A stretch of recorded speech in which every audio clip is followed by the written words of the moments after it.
السلام علیکم بیٹا۔ ایسا ہے کہ کل ہم نے حصہ نظم سے چوتھی نظم پڑھی تھی۔ آج بیٹا میں نے آپ کو بتایا تھا کہ ہمارے پاس 3 حصے ہیں۔ ہمارے پاس غزل بھی ہے، نظم بھی ہے، ہمارے پاس اسباق بھی ہیں۔ تو ہم باری باری کچھ نہ کچھ پڑھتے جائیں گے تاکہ پڑھنے میں ہمیں دقت نہ ہو اور تمام کا تمام سلیبس ہمارا ساتھ ساتھ چلتا جائے۔ پڑھنے کے لیے آج ہم نے انتخاب کیا ہے پہلی غزل ہم اس حصے سے ہم پڑھ چکے تھے۔ آج ہم نے میر تقی میر کی دوسری غزل پڑھنی ہے، سال اول سے غزل نمبر 2۔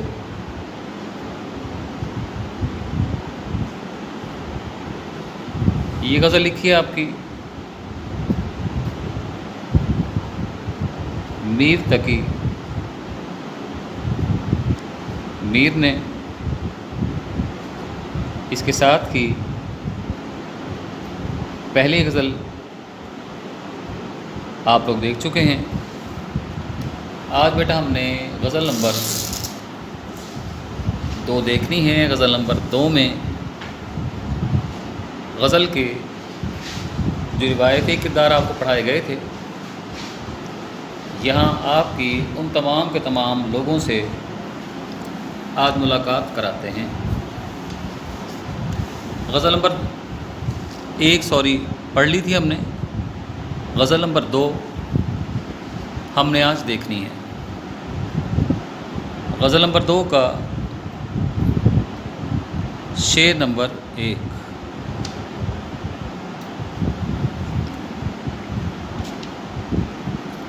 پہلا شعر ہمارا میر تقی میر کی غزل کا وہ شعر ہے: گل کو ہوتا صبا قرار اے کاش،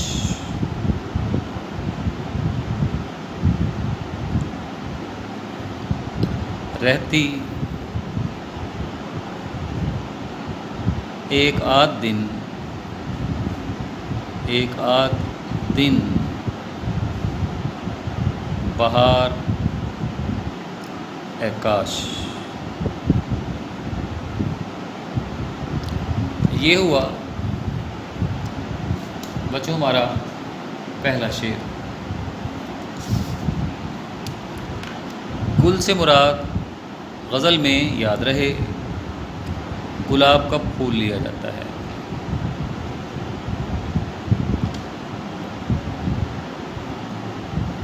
صبا صبح کے وقت چلنے والی ہوا، صبح کو چلنے والی ہوا صبا کہلائے گی۔ قرار سکون یا ٹھہراؤ ہو گیا۔ اے کاش حرف تمنائی ہے، حرف تمنائی اس کی ردیف بھی ہے۔ رہتی ایک آدھ دن کچھ دن اور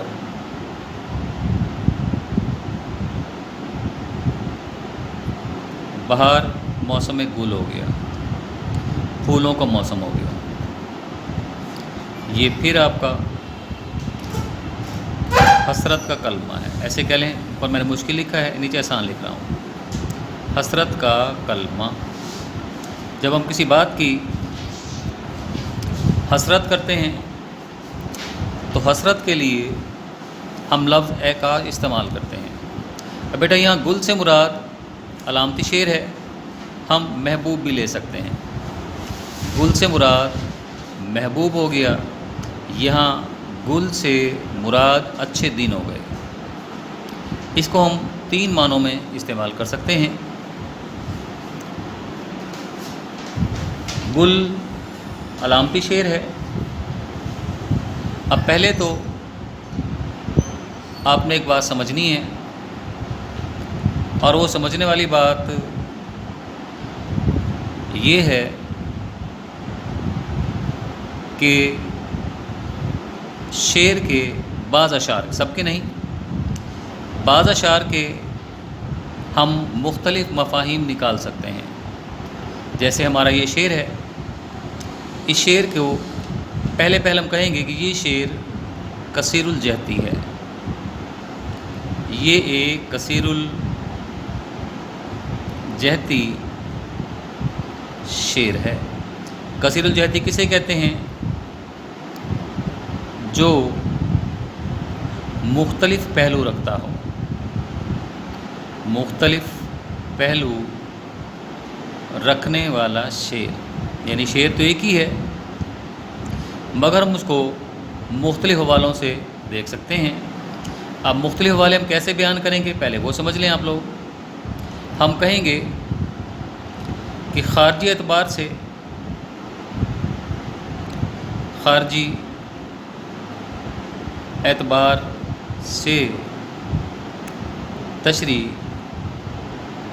کچھ یوں ہو سکتی ہے۔ خارجی سے کیا مراد ہے؟ خارجی سے مراد یہاں پہ لفظی اعتبار ہے،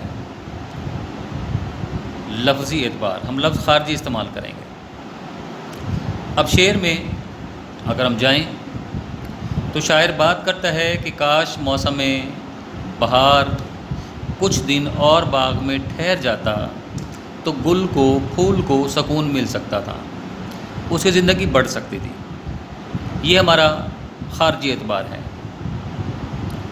یعنی شاعر حسرت کرتا ہے کہ اے کاش موسم بہار کچھ دن باغ میں اور ٹھہر جاتا، صبح کو چلنے والی ہوائیں چلتی رہتیں تو پھول کی زندگی میں مزید سکون آ سکتا تھا، کیونکہ بہار کے جاتے ہی موسم خزاں شروع ہوتا ہے، اور موسم خزاں کے آتے ہی پھر باغ پھول سے رخصت ہو جاتا ہے، اس کی زندگی ختم ہو جاتی ہے۔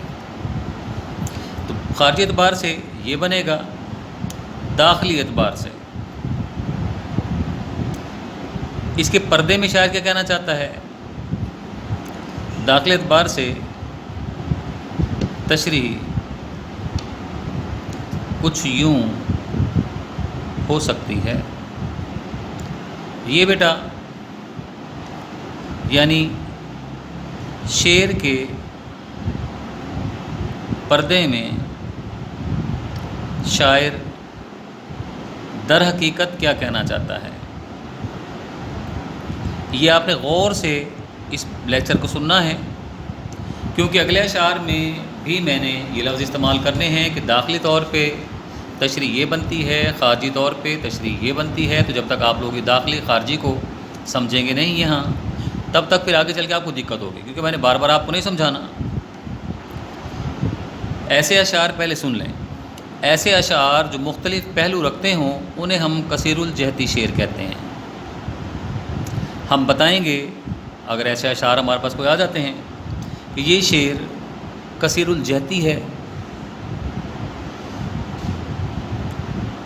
اس شعر کی تشریح اگر خارجی اعتبار سے کی جائے تو تشریح کچھ یوں بنتی ہے، پھر آپ تشریح کریں گے،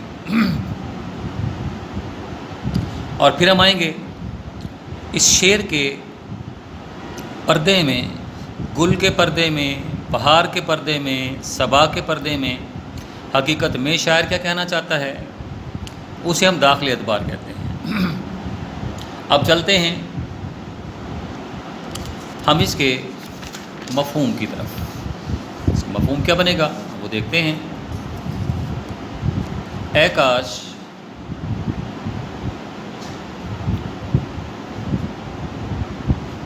یہ تمنائی ہے، اے کاش موسم بہار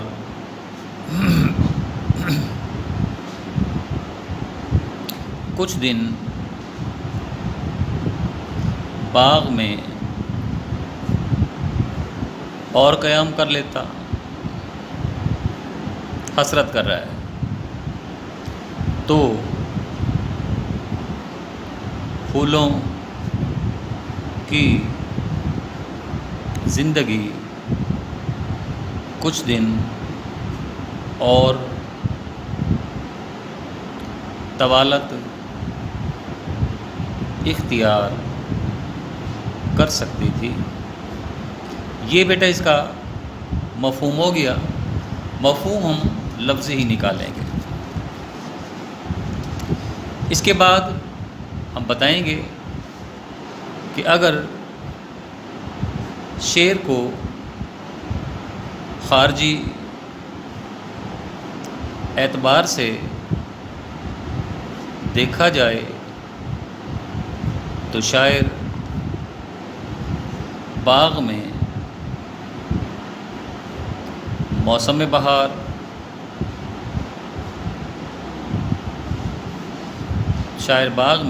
موسم بہار کی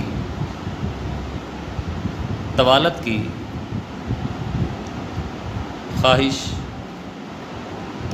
کرتا دکھائی دیتا ہے۔ اب آپ بہار کی منظر کشی کریں گے۔ لکھتا نہیں ہوں، پوائنٹ دے رہا ہوں آپ کو۔ موسم بہار کی آمد کے ساتھ ہی جیسے ہی باغ میں موسم بہار کی آمد ہوتی ہے، غنچے کھل اٹھتے ہیں، پرندے چہچہاتے ہیں، بلبلیں گیت گاتی ہیں، سبزہ لہلہاتا ہے، پھول کھلتے ہیں، خوشبو بکھیرتے ہیں، اطراف میں تتلیاں بھمرے باغ میں موجود ہوتے ہیں۔ باغ کی چہل پہل اور رونق میں اضافہ ہو جاتا ہے۔ شعراء کا یہ خیال ہے کہ صبح کے وقت چلنے والی ہوا، حالانکہ ایسا نہیں ہے، صبح کے وقت چلنے والی ہوا پھولوں کی زندگی کو دوام بخشتی ہے، ان کی زندگی کو طویل تر کر دیتی ہے۔ جیسے ہی باغ سے موسم بہار رخصت ہوتا ہے، بہار کے رخصت ہوتے ہی باغ کی چہل پہل اور رونق دم توڑ جاتی ہے، سناٹے روح کا عالم ہوتا ہے، بلبلیں باغ سے غائب ہو جاتی ہیں، سبزہ مفقود ہو جاتا ہے، ہوائیں دم توڑ جاتی ہیں، بلبلوں کے چہچہے ختم ہو جاتے ہیں، باغ میں عجب طرح کی ویرانی اور اداسی کا منظر دکھائی دیتا ہے۔ تو شاعر بات ختم ہو گئی، اتنی سی بات ہے۔ بہار اور خزاں کی بات کریں گے تو شاعر دل میں تمنا کرتا ہے کہ اے کاش موسم بہار باغ میں کچھ دن اور قیام کر لیتا تو شاید باغ کی چہل پہل اور رونق قائم دائم رہ سکتی تھی۔ یہاں پھر ہم شعر لکھیں گے۔ کہا میں نے کتنا ہے گل کا ثبات قیام ہو گیا۔ ڈرامہ بھی آج کل آ رہا ہے، آپ لوگوں نے دیکھا ہوگا۔ کلی نے یہ سن کر تبسم کیا۔ یہ بیٹا خارجی اعتبار ہو گیا۔ اگلا حصہ اس کا، اگر شعر کو داخلی اعتبار سے دیکھا جائے، داخلی اعتبار سے دیکھا جائے تو شاعر محبوب کے لیے گل کا لفظ علامت کے طور پر استعمال کر رہا ہے، علامت کے طور پر استعمال کر رہا ہے۔ محبوب کا شاعر کی زندگی میں دخل گویا بہار کے جھونکے جیسا ہے۔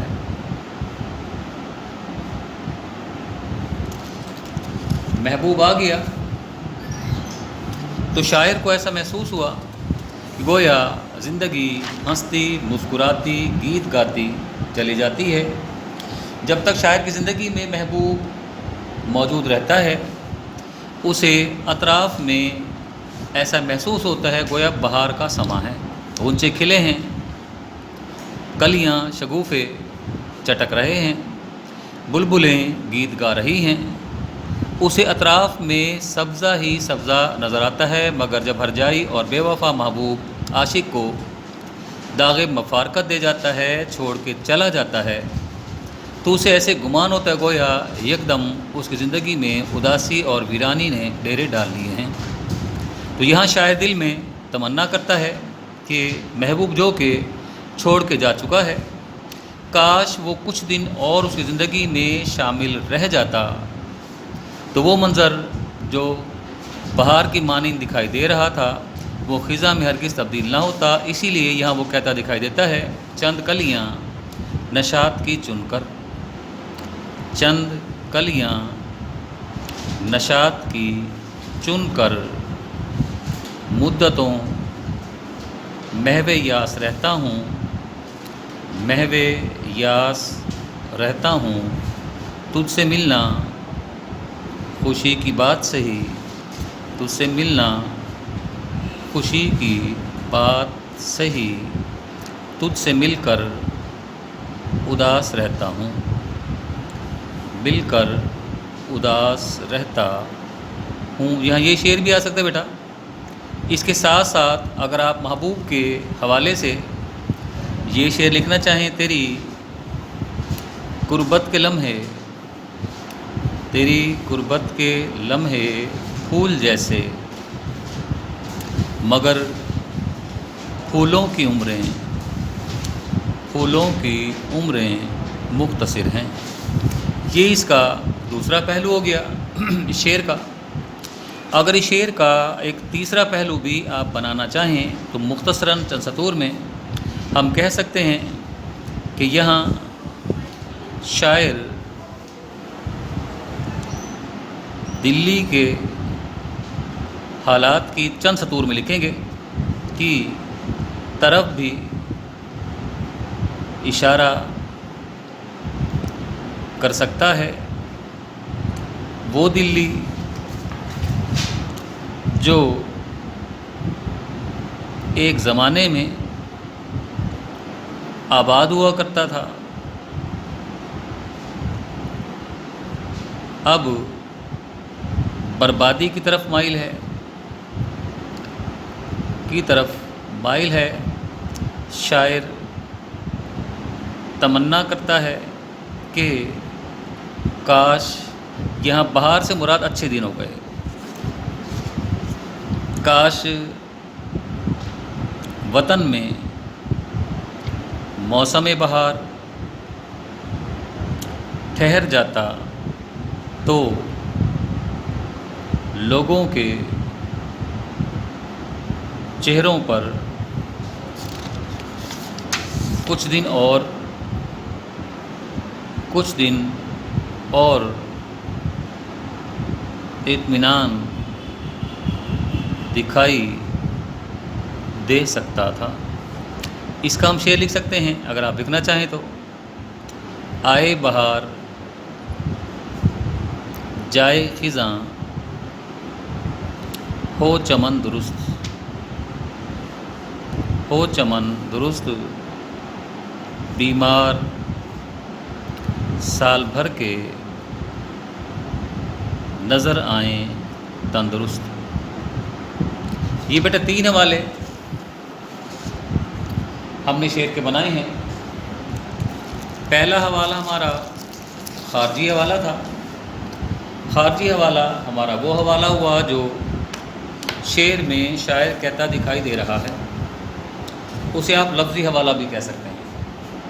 لفظی حوالے سے شاعر موسم بہار اور موسم خزاں کی بات کرتا دکھائی دیتا ہے۔ دوسرا حوالہ ہم نے یہاں بنایا تھا محبوب کے حوالے سے، تو پھر آپ محبوب کے حوالے سے بھی بات کر سکتے ہیں۔ اور تیسرا حوالہ ہم نے بنایا بہار سے مراد اچھے دن ہو گئے۔